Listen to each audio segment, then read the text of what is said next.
Hi കൂട്ടുകാരെ, ഞാൻ വീണ്ടും ഒരു വെറൈറ്റി തോരനുമായിട്ട് നിങ്ങളുടെ മുന്നിൽ വന്നിരിക്കുകയാണ്. ഇതിനെടുക്കേണ്ടത്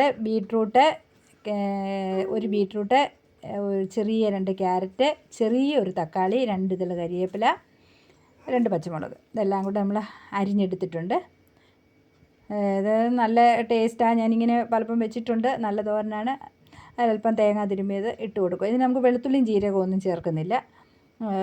തേങ്ങ തിരുമ്മിയത്, മഞ്ഞൾപ്പൊടി, 1 സ്പൂൺ മഞ്ഞൾപ്പൊടി, ആവശ്യത്തിന് ഉപ്പ്, ഇതൊക്കെ ചേർത്ത് നമ്മൾ ചീനച്ചട്ടി അടുപ്പ് വെച്ചിട്ട് നമ്മൾ സാധാരണ വെളിച്ചെണ്ണ ഒഴിക്കും.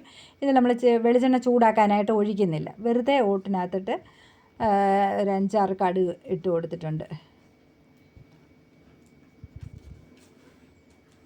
എപ്പോഴും നമ്മൾ വെളിച്ചെണ്ണ ഒഴിച്ചാണ് കടുക് വറക്കുന്നത്. ഇത് വെളിച്ചെണ്ണ ഇല്ലാതെ ചൂടാക്കിയ വെളിച്ചെണ്ണ ചേർക്കാതെ കൊളസ്ട്രോൾ രഹിത തോരനാണ്. നമുക്ക് നോക്കാം. ഇതിലേക്ക് നമ്മൾ അരിഞ്ഞു വെച്ചിരിക്കുന്ന കൂട്ടെടുത്ത് ഇട്ട് കൊടുക്കുക. തക്കാളിയൊക്കെ ചേർക്കുന്നുണ്ടെങ്കിൽ ഒരു ചെറിയ പുളിപ്പും എന്നാൽ ഒരു ടേസ്റ്റും, ആ ക്യാരറ്റിൻ്റെയൊക്കെ ഒരു വേറിട്ട മണമുണ്ട്. അതൊക്കെ ഒന്ന് മാറി നല്ലൊരു രുചി കിട്ടും. നന്നായിട്ട് ഇളക്കി കൊടുത്ത് ഇതിന് നമ്മൾ ആ മയമൊക്കെ ഉണ്ട്, തക്കാളിയുടെ ഒരു മയവും അതിൻ്റെ ചെറിയ ഈർപ്പമൊക്കെ ഉള്ളതുകൊണ്ട് നമ്മൾ വീണ്ടും ഇതിനകത്ത് വെള്ളമൊന്നും ഒഴിക്കുന്നില്ല. നന്നായിട്ട് ഇളക്കി ചെറിയ തീയിൽ ആവിയിൽ തന്നെയാണ് വേവിച്ചെടുക്കുന്നത്.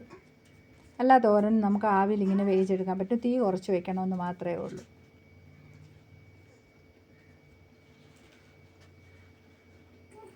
നന്നായിട്ട് ഒതുക്കി നമുക്കിതിനെ അടച്ച് വയ്ക്കാം.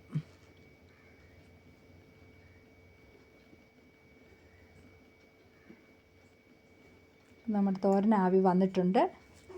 ഇനി എടുത്ത് ഉപ്പൊക്കെ നോക്കി ടേസ്റ്റാണോ എന്നൊക്കെ നോക്കി നിങ്ങളെല്ലാവരും ഇത് പരീക്ഷിക്കണം. വളരെ നല്ല തോരനാണ്. ഈ സാധനങ്ങൾ 3 കൂടെ ചേരുമ്പം തന്നെ ഒരു പ്രത്യേക രുചി ഒക്കെ കിട്ടും. അപ്പോൾ തോരനില്ലാത്തപ്പം നമ്മൾ പല തോരന് വേണ്ടി നമ്മൾ ഓരോ ദിവസം വീട്ടമ്മമാർക്ക് കറികൾ ഏതാ വയ്ക്കുന്നത് എന്നുള്ള ചിന്തയൊക്കെ വരുമല്ലോ. അപ്പോൾ വെറൈറ്റി തോരനുകൾ ഇങ്ങനെ ഉണ്ടാക്കാം.